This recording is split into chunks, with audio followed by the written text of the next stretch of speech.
Thank you for listening to We Have Ways of Making You Talk. Sign up to our Patreon to receive bonus content, live streams, and our weekly newsletter with money off books and museum visits as well, plus early access to all live show tickets. That's patreon.com/wehaveways.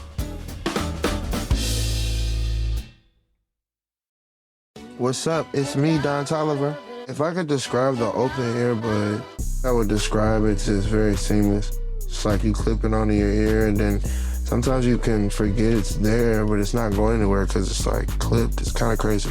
If I could bring my music with me wherever I go, it just make life easier and seamless without interruption. To be able to have the music on hand like that without any interruptions would be great.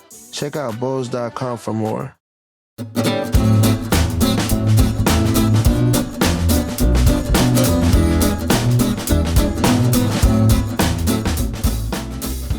There was a terrible crash quite close, making the building stagger. Almost immediately, the plunk, plunk, plunk of incendiary bombs above our own roof. To our surprise, at 11:15 p.m, we peered about us. Above us, flames from the living room reddened the sky, while searchlights swept the heavens. And then the fireman told us bluntly that we were literally homeless. We'd always counted on being able to shelter in the cellar in the event of being bombed, but we had reckoned without the AFS flooding, the area was already inches deep in water. So, tired, wet and bedraggled, clinging to each other and to coats and wraps and Bob's basket, we floundered along to Lymington Road. Literally floundered, for the pavement was rough with loose stones and rubble, the result of the raid.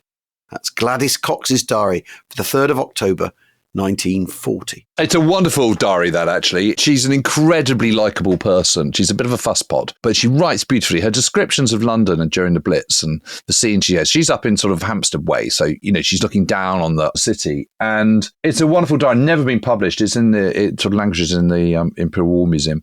But it is amazing, again, the kind of vividness and immediacy you get from these diaries, and hers and Veer Hodgson's and various others that are writing throughout the Blitz. And her flat is destroyed on the 2nd of October. Yep. In Lymington Mansions in West Hampstead. So, welcome to We Have Ways of Making You Talk with me, Murray and James Holland, and we're on our 2nd episode now, looking at the Blitz, not the London Blitz. I had to check myself there because we will be looking further afield. But the bombing starts very much in London, doesn't it, Jim? And we've seen Battle of Britain Day come and go. So the Germans have now switched to night, and obviously there's more darkness. This is the other thing. The days are shorter, the nights are longer. There's more opportunity to bomb in the dark, and it's safer for the Germans to bomb in the dark from their own point of view, and far more disruptive for the British that bombing's happening at night. Yes, and what had happened to Gladys Cox and her husband Ralph, or Rafe, I presume. The air raid siren had gone. They'd gone down to the cellar of this mansion block. These Lymington mansions are sort of your classic 1920s sort of place that Hercule Poirot lives in. Well appointed, upper middle class. They head for the shelter in Lymington Mansions. The next morning after the raid, having sort of headed off bedraggled down the street to a rest centre, a shelter, they return to their flat and find everything is burned. All their letters, all Rafe's books collection, insurance documents, their wedding certificate, furniture, gramophone records. In the drawing room, the roof had fallen in, writes Gladys, and what remained of the sodden furniture was covered with a shining layer of molten lead from the burning roof. The carpet was inches deep in a wet mixture of ceiling plaster and burnt rafters. And we sort of hinted at this in the first episode. The general assumption had been that when a house is destroyed, the people in it are going to be destroyed too, but that isn't the case. And so suddenly you've got all these empty buildings and destroyed buildings and people that have been left homeless. And, let's face it, they haven't got the home insurance to get them out of that particular pickle. So it's a massive problem. And we'll get to that in the 3rd episode about how people deal with this and what goes on and actually living through the Blitz. Because every one of these bombs, every one of these houses hit is a personal disaster for someone, isn't it? It's like a complete calamity. And the Germans, we talked in the last episode about the Knickerbein and about Exec. Why, Fahren. Yeah, Wotan and all that. And Reg Jones, I'm calling him Reg. Reggie Jones's efforts to... It's not Reg, it's RV. efforts to interfere with this with headache and aspirin and all that sort of stuff. But actually... finding London is dead easy if you're flying across the English Channel or the North Sea, isn't it? Let's be honest now, because of the Thames and the U-loop of the Thames. People call it a fifth column, don't they? It's working against London, basically. And I think it's striking that the Germans are able to be so effective immediately because of that. Because when you look into the Butt report of the problems that Bomber Command have later in the war, they can't find a damn thing, can they? No. Whereas the Germans have this enormous advantage of, it's obvious where London is, and that's also where the ports are. Yeah, it's a hell of a lot easier when you've got a coastline. Yeah, exactly. It's just that. You can always see the coastline at night, and you can see it, and you can see the Thames estuary and blah, blah, blah. You just follow the river. Bish, bash, bosh. Yeah. And London is nice and close. You know, it's not, they're not trying to find Liverpool or anything like that. It's all. No, they're only coming from France. Yeah, they're only coming from France. It's dead easy, really. So the bombing continues. So Sunday, the 13th of October, in Stoke Newington, Coronation Mansions is hit, which is one of these great big blocks of flats. And the floors fall into the basement and crushing and trapping those below. It's horrendous, isn't it? Yeah, and on this particular one, this is one of the sort of 4% industrial dwelling society. So it's one of these sort of industrialist do-gooders, philanthropists from that you had in Victorian England. The problem is that the fallen masonry, heavy furniture, girders and debris, makes it impossible for survivors to crawl out. And the explosion is so powerful, it also cuts the water mains, sewage pipes and gas mains. So water and effluent is starting to pour into the basement where people are sheltering. There's absolutely nothing the rescuers can do. So, lots of people who've survived then drown in basically sewage. The entire family of one of the Finsbury rescue service was buried under the rubble, and he was desperately trying to get them out, but just couldn't. And apparently he just wouldn't leave. Yeah. He watched the rescue operations for days, just wouldn't leave. And his wife had wanted to stay at home that night, but he'd insisted that she and the children go to the shelter, and all of them died. I mean, how do you live with that? Because this is the thing, is that the shelter provision is patchy. It's not just patchy, it's just not good enough. Yes, I think that's a better way of putting it. And even where you think you'd be safe. So Balham High Street. Well, yeah, I should just say, just on the Coronation Mansion, it takes them 10 days to dig them out, finally. And when they do, many are only identified as female blown to pieces. 154 are killed that night. Yeah. And 26 of them never identified. So, it's a hideous, traumatic time for all the people involved. I mean, I think it is interesting, something that seems incredibly shocking when it first happens. It's amazing how quickly the mind adjusts to it and it becomes the new normal. But even so, the shock of this happening again, I can't stress enough, that's happening to the sort of center of the world's largest trading empire is really, really shocking. Yeah. So the next day in Balham High Street, which is Monday the 14th of October, and there's the famous photograph of the double-decker bus in the crater. Yes, it is, yeah. But beyond that, there's the underground station beneath, where you've 600 people sheltering, and the water main's broken, isn't it? And the underground station fills up with water, and everyone's killed. Like a waterfall. But Waldridge, who's an ARP warden, he recalled, all you could hear was the sound of screaming and rushing water. We managed to get to the platform by wading along through the sludge on the track, and it was terrible. People were lying there all dead, and there was a great pile of sludge on top of them. Lots were curled up in sleeping positions on the platform. One of them, he was a porter, had had his clothes ripped off by the bombs. He lay there naked. We put people on stretchers and carried them away through the water. They found no survivors. Oh, it's unbelievable, isn't it? Yeah. So death toll for October in London is 6,334 civilians killed and 8,695 seriously injured. God, bloody hell. That's a lot, isn't it? Yeah. Although, as you pointed out, Jim, it's still nowhere near as many as people feared initially. But the city's having to, London's literally having to take it. So into November, the night of the 3rd and 4th of November, there's bad weather. And this is the other thing. Obviously, you are getting longer nights, shorter days, and that's the thing that going into the winter brings. But also the weather can get worse, and that can offer a respite, can't it? So there's not as much happening in November with the bad weather. In London, the 15th and 16th of November, all but one metropolitan district of London is hit by bombs, with 142 killed and 430 injured. But what we come to now is the Luftwaffe switch in focus and Coventry. I mean, it's interesting, isn't this? Because outside the London Blitz, this is synonymous with civilians being bombed. Well, it created a verb, didn't it? Yeah, Coventrieren. To be Coventryed. Coventrated. Yeah. Coventry is a thriving industrial city. It's kind of to the south east of Birmingham. It's one of those cities that's quite an old city. It's got a very old cathedral, very old medieval heart, lots of sort of wooden structured buildings and so on. But it is, all around it, it has grown massively in the past 25 years, particularly with the growth of the car industry in the Birmingham area, because a lot of the outworks, a lot of cars, you have coachworks and stuff and different component parts and lamps and all the rest of it. So there's a mass of small industries, all to do with the automobile industry, or most of them, and workshops There's also a good canal and road network, and also shadow factories. So these are shadow factories. This idea that you have one main factory, but then you also have other factories all around. So in case one gets hit, you've still got the machine tools staff. You're spreading the load. That's the whole you've got redundancy built into your industrial output. Yeah. So it has been hit a number of times beforehand. 17 times from mid-August, and 180 killed and 750 injured. But these have all been kind of very light raids. And Coventry's civil defence gets absolutely no warning at all of Operation Moonlight Sonata, which is what the Germans called it. Yeah. Although the intelligence sources had picked up that a large raid was massive, but they didn't know whether it's, you don't know whether it's heading to Derby or Nottingham or Leicester or Birmingham or Wolverhampton or whatever. And are we going to simply flick away the idea that they knew, but they let it happen anyway? Churchill allowed the bombing of Coventry. Yeah, we are 100% going to do it. We are absolutely going to we just flick that away. Flip that That's away. Gone. Just good. Absolute nonsense. Of course, that's not going to happen. Well, I mean, also, what can they do about air raids at this point anyway? No, they know they can see a raid massing because they've got radar, and they can see. Of course, they know they're coming. They just don't know where it's going to go. And also, if you're flying a Spitfire at night, you've had the exhausts hooded because you can't see because of the flames from the exhaust. You can't see anyway. You don't have any radar.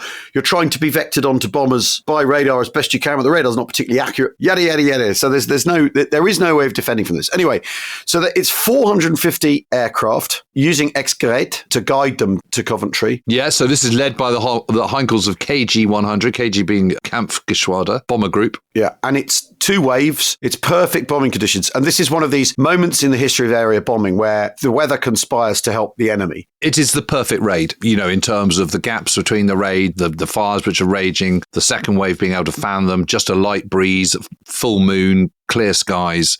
I mean, you can't ask for more as a bomber. And in many ways, this is the sort of the thing that Bomber Commander will seek to emulate later in the war. Yep. It's what they do with Hamburg. It's what they do with Dresden, Pforzheim, all these places that get absolutely wiped away.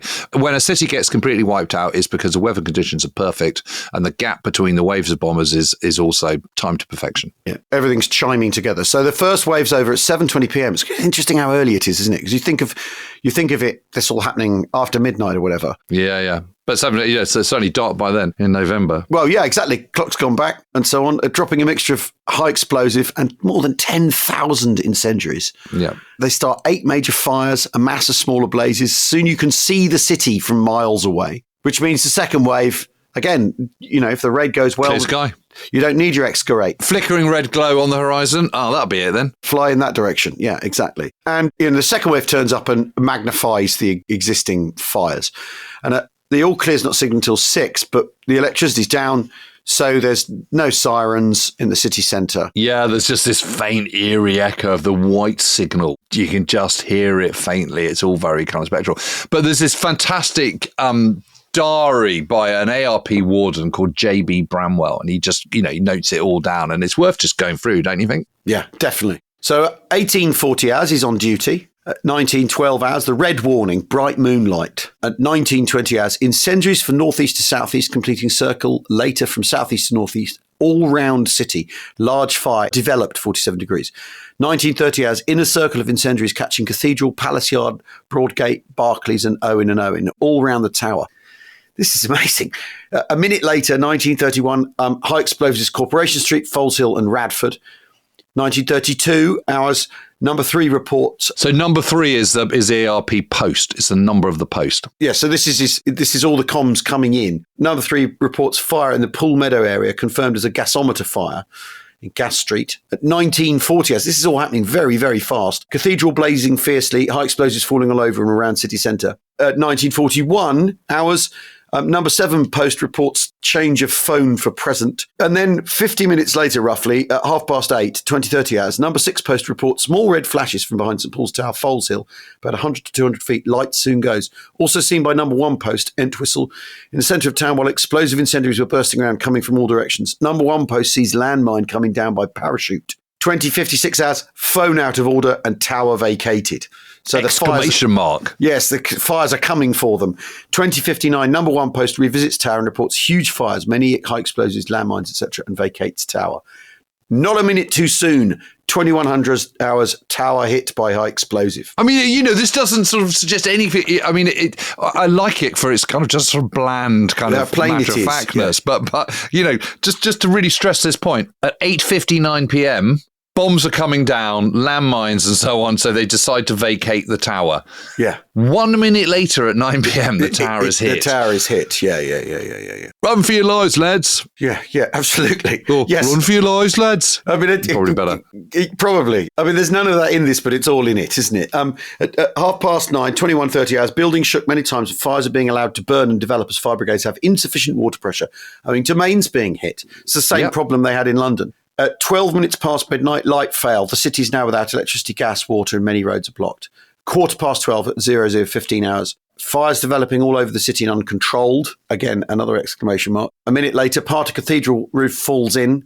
06:50, Bramwell and Entwistle signing off. And then there's a note. The night had been one of a very intensive raid.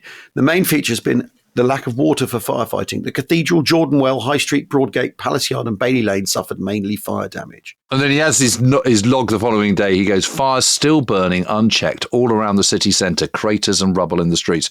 The devastation is indescribable. Service personnel make their way slowly over the debris. No one speaks. My personal feeling is one of sadness. And then one woman from Coventry writes to her daughter, Coventry is a city of the dead, utterly devastated. So in total, it's 500 tons of high explosive drop plus 30,000 incendiaries. Gosh. The 600-year-old Cathedral of St. Michael is gutted. Only the 300-foot spires left. Everyone in the city knew someone who'd been killed or badly injured. Population of 238,000 at that point. So 568 people killed, 1,200 injured. Fortunately, thousands had already trekked out of the city earlier. Coventry had 79 public shelters that could accommodate 33,000 people. So, nothing like enough for the population. No. There's fear that bombers would come back again, but they don't as it happens. And the bodies lie in the mortuaries with luggage labels tied to them, marked in indelible pencil, but the nearby gasometers hit, blowing off the roof of the mortuary. So 2 nights later, it pours and rain, the bodies get soaked, the labels become illegible. So they then have to identify the corpses a hard way by personal identification of families. As one of the mortuary team dryly noted, a bottle of brandy was very useful. God. And the scale of the deaths was so substantial for a kind of, it is still a small city. Yeah. The emergency committee decides on a mass funeral that would be less painful than a kind of long drawn out series of individual services. And, there's an outcry about this, but actually it does overcome the ongoing problems of identification. It does get it all over and done with in 2 goes. So they bury 172 on the 25th of November and 250 a few days later. And the verb to coventrate, coventrieren, is a new one added into the lexicon. Right, we're going to take a break now, but in the next part, we will see as the Blitz rolls out across the rest of the country and what happens to the United Kingdom's other major cities. We'll see you in a tick.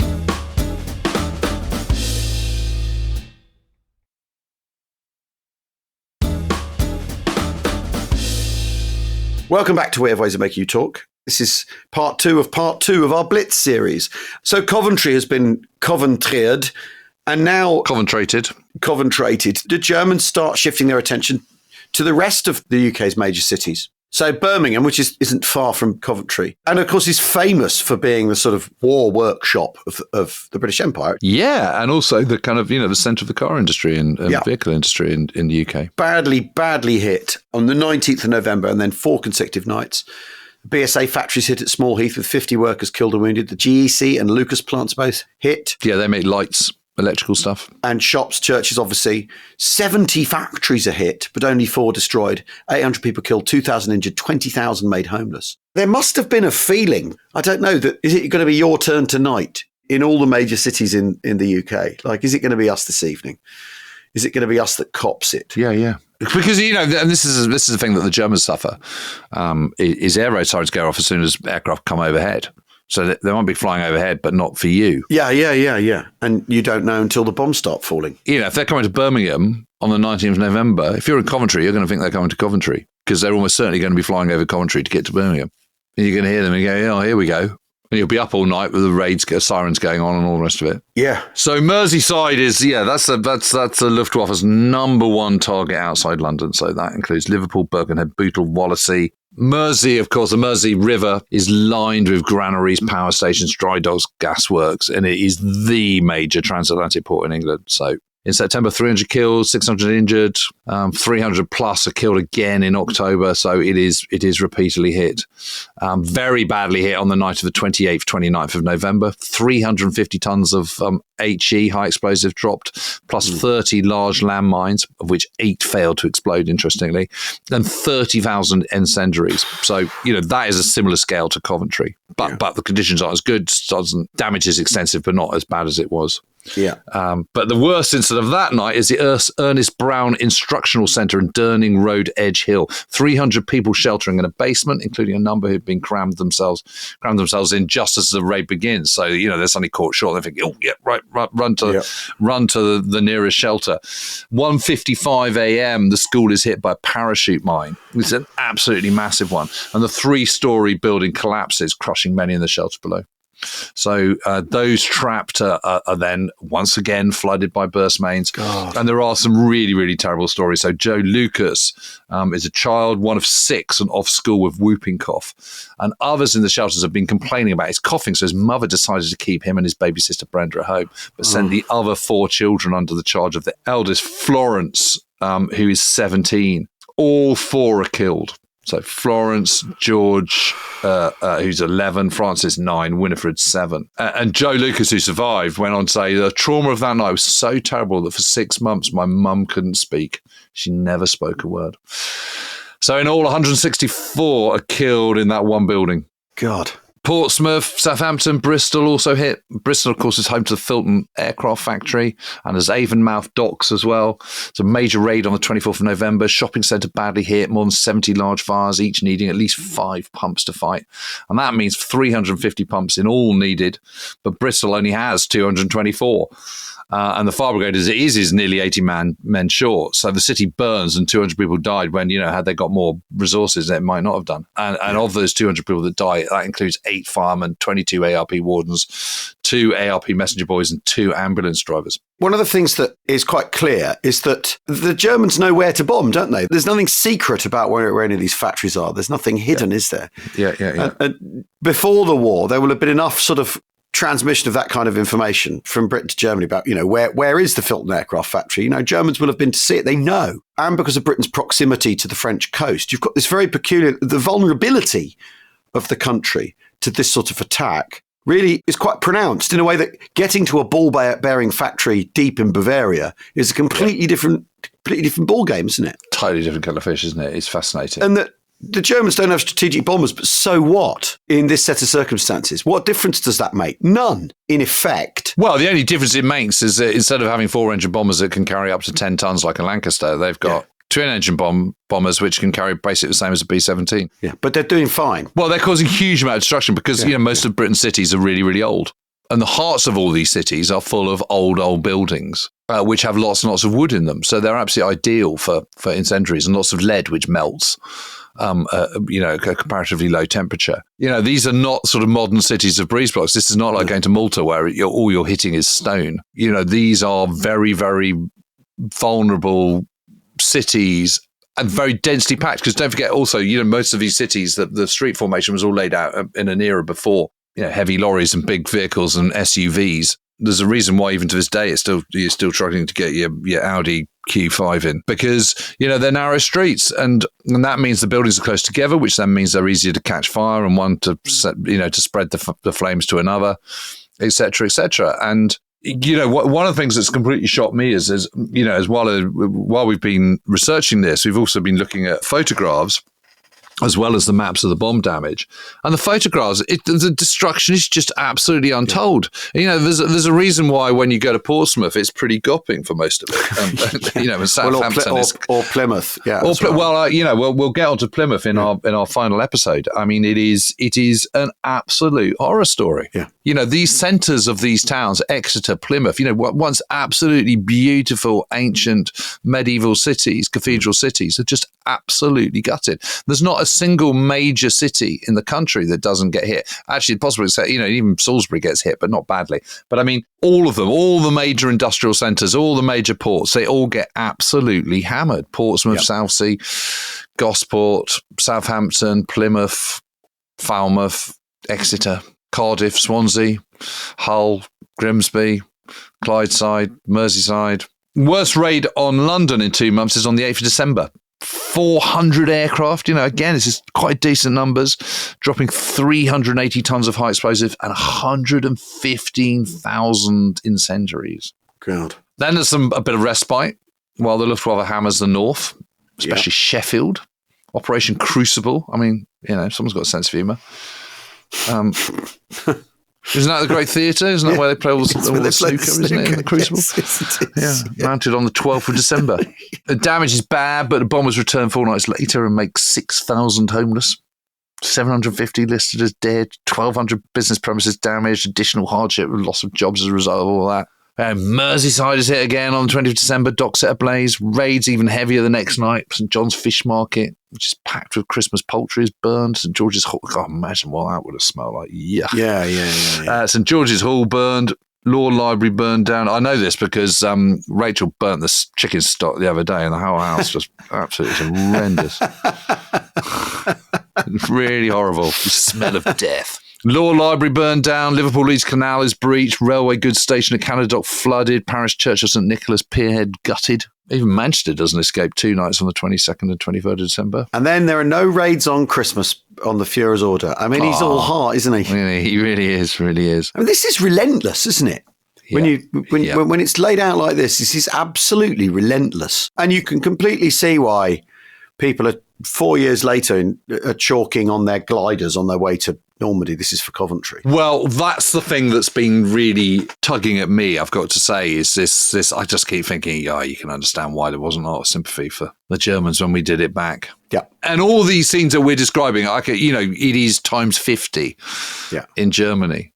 And you'll remember when we went to the RAF Museum and we looked at the Blue Book. Yeah. And we saw all those maps. And, that, again, looks bad in the bomb damage maps of London. But those cities, they're just absolutely gutted, aren't they? They've had it all done to them over and over and over again, yeah. Mm. So there's a big raid on the 29th of December. There's a short, sharp one 2 days previously. 600 dead and wounded, including 50 when a public shelter in Southwark is hit. Yeah. But the really big one is the 29th. It's 3 hours. It's 120 tons of high explosive. 22,000 incendiaries are dropped on the City of London. And water in the Thames is low. Yeah, this is the one where, I showed you the map the other day, that map, and it showed, basically everything east of St Paul's, just all purple, gone. It's this. This is a raid that causes most of that damage. And that's, the river's very, very low. The tide's out, isn't it? And you've fractured water mains. So there's not much water for hydrants drawing from the river. It's another great fire of London, basically, isn't it? Pretty much. Yeah. 8 Wren churches are destroyed, including Church of St Bride's in Fleet Street and Christchurch Greyfriars next to St Paul's. The Guildhall, which is from the 15th century, set on fire by burning embers of the St Lawrence Jewry Church. Fires all round St Paul's. But, the Dean, Walter Matthews, and the Cathedral Surveyor, Godfrey Allen, have made sure that there are water tanks and that they've primed them before the Blitz begins. The Dean also approaches the Royal Institute of British Architects for volunteers to help act as fire watchers for the cathedral. Well, the fire watchers are really, really important. So these are the people who are in the buildings and they're on duty to basically watch out for incendiaries. So as soon as the incendiary lights, you kind of hurry over a stirrup pump or a bucket and just douse it. So you want to put them out before they can before they can send up 50-foot high little sparks of magnesium, burning magnesium. That's the idea. And there's a fire does start in the library aisle at the cathedral, but they do manage to put it out. And then the water runs out. The water main runs out. So it's sandbags, water buckets, and stirrup pumps. Have you seen the YouTube? There's a YouTube video on YouTube of how to use your stirrup pump at home. Oh, no, but I'd quite like to. In the event of a fire breaking out, you can use it even use it lying down, if you really need to. That's good to know. Yeah, it's worth a watch. At 6:30 p.m., an incendiary pierces the lead and lodges in the timber of the dome. Burning lead drips down onto the floor, and there's a worry that any moment the Grinling Gibbon carved choir stalls will go up in flames. Unfortunately, the incendiary in the dome burns through the wood and crashes to the floor and is then put out. There's a moment on a knife edge, isn't there? Oh, my God. Just imagine the whole of Dome of St Paul's collapsed. Yeah. And this is the night And in fact, this reflects the official view. As we were saying a moment ago, you can see why, as you said, when it's done back to the Germans, people are like, well, fair enough. Yeah. They did it to us first. Harris is watching St. Paul's stand out against the sea of flames, and he's with Portal, the chief of the air staff, and they are sowing the wind moment, isn't it? Yeah. Well, he says one could hear the German bombers arriving in a stream and the swish of the incendiaries falling onto the fire below. And Harris then steps down and fetches Portal, who's now the chief of the air staff, to see the sight of St. Paul's against the flames. You know, the dome is silhouetted against this orange glow and flames fucking right, 800 feet into the sky.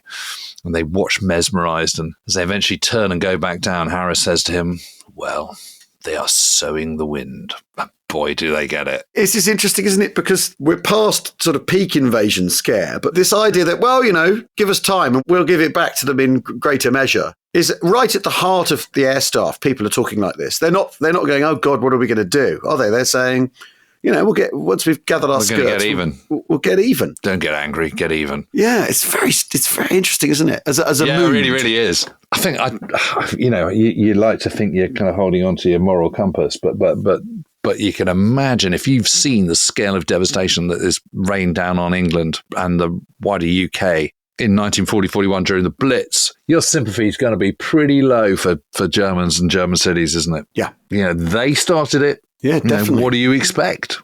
And frankly, what do they expect? Well, what do they expect? And it's the sort of kind of only language they understand type chat or stooping to their level. But it does go to show that I think what's really interesting about St. Paul's and why it survives is because there is a team of people who absolutely know every inch of the cathedral, and they're prepped for it and they're ready for it in a way that large numbers of civic buildings and religious buildings simply are not. So, elsewhere, the General Post Office, Central Telegraph Exchange in St. Martin-le-Grand is hit and burned. That's the worst blow of the entire war on London's telephone network and knocks it all out for a while. From Bankside, the city looks like a seamless sheet of flame. And again, when you look at when we put this out, we'll put the maps out with it, but you can see why it would look like that. I mean, it is just the whole of the city of London is just gone. Warehouses ablaze, plus wharves running between Queen Victoria Street and Upper Thames Street, all gone. Fire services really, really struggling. Yeah.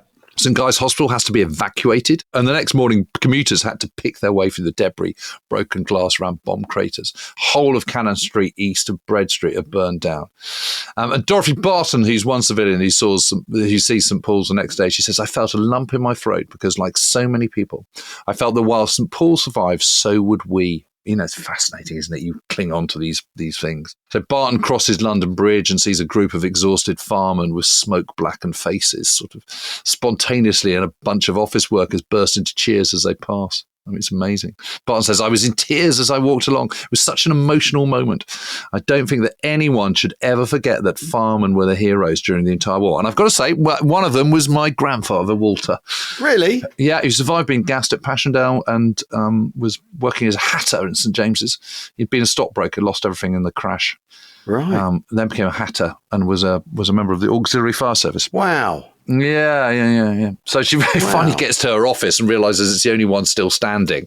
But there's an unexploded bomb inside, so no one's allowed inside. And that is that's the image of that Cecil Beaton takes of the famous one of Thames. But I've got an amazing quote here from Vera Hodgson, who we've met before. And this is written on Sunday, the 5th of January, 1941. So she's writing her diary that evening. She goes, before I start, let me say, here they are again. I've just heard a big bomb fall not too far away. I went up to the city earlier today about 1 p.m, managed to get a bus to Ludgate Circus. It was the first day, I think, that a service has been restarted here since the bombing raid of the 29th, 30th. It was gently snowing. Walked up Ludgate Hill. I was by no means the only person in the city. There were hundreds and hundreds there. Firemen were still about. The church on Ludgate Hill is undamaged, but above that it began. Everything is a shell, all burnt outside in. Smoke was still coming from one building. All Ave Maria Lane was closed to the public. I just looked down, burnt out. So I believe is Paternoster Row. On the right, Debenham's big building, that's burnt out. Lots of men working on it. We had to file through St. Paul's churchyard. Cheapside is closed, so went along Watling Street.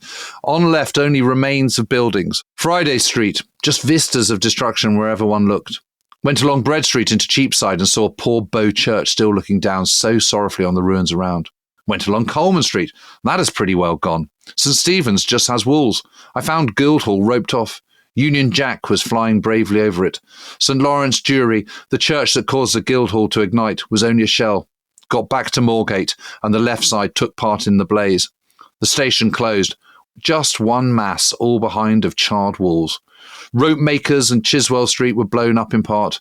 I arrived to see some of the walls falling. It is like a battlefield. Blimey.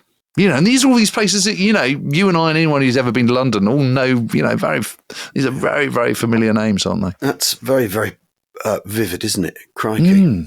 So, but by the 31st of December 1940, by the end of the year, London has been bombed 126 times, Liverpool 60 times, Birmingham 36 times, Coventry 21 times. People think of the Coventry raid that one night in November, but no, that's not the case. Plymouth 13 times, Portsmouth 13 times, Cardiff 11, Swansea 11, Aberdeen thrice, Edinburgh 4 times, Hastings is bombed 4 times. Huh? What the heck? Well, that's where their intelligence might have let them down a little bit. It's on the coast, isn't it? So it's easy to find. And Hull is bombed 4 times. That is a whole lot of air raiding, isn't it? Let's be honest now. That's extraordinary. I mean, a lot of these are kind of, it's just a lone Junkers going over or whatever, or a couple of planes or whatever. It's not very heavy, but there's major raids, minor raids, significant raids. They're graded, but even so. But Hitler. It's interesting, his insight is quite interesting as he admits that the will and morale of the British people to resist hasn't changed. It's not worked. And he was very wedded to the idea of bombing as terror, as like shock and awe to deliver a political outcome as much as anything else, which is what happens in Rotterdam and in Warsaw, isn't it? But it's not working on the British for some reason. And he says no action can be expected from terror attacks on residential areas. No, he wouldn't have said it like that. No action can be expected from terror attacks on residential areas. That's how it would have been. Okay. You went into your Goering. I'll defer to your impression, yeah, fair enough. But this is very interesting, is that very early on, for all the sort of damage and the disruption and everything, the Germans realise what you're not doing is having the duet effect necessarily, are you? That everyone's been wedded to, that's been the reason for bombing or the fear of bombing. But this doesn't mean that the Blitz ends. So this episode does at the end of 1940. Yes, well, what we're going to look at in the next episode is living through the Blitz. Yeah. So we've talked a lot about raids and we've dazzled you with statistics of numbers of HE bombs and incendiaries and all the rest of it. But now we're going to talk about shelters, what the authorities were doing, how you dealt with it, what you would do if you were a civilian, what happened to you if your house was bombed out, and continuing to exist, and the shock of the new, which is devastated city centres, and how you deal with that. So that's what we'll be looking at in the next episode. And if you want to listen to all these in one chunk, then go to our Apple channel. We have ways of making you talk and become officer class. Subscribe or come to our Patreon, become a patron for exclusive content and news of We Have Ways Fest V, which is next year at some point. And you will be the first to know. You will have bigot level security clearance for that festival if you become a patron of the podcast. Thanks very much for listening. Part 3 follows. Cheerio. Cheerio.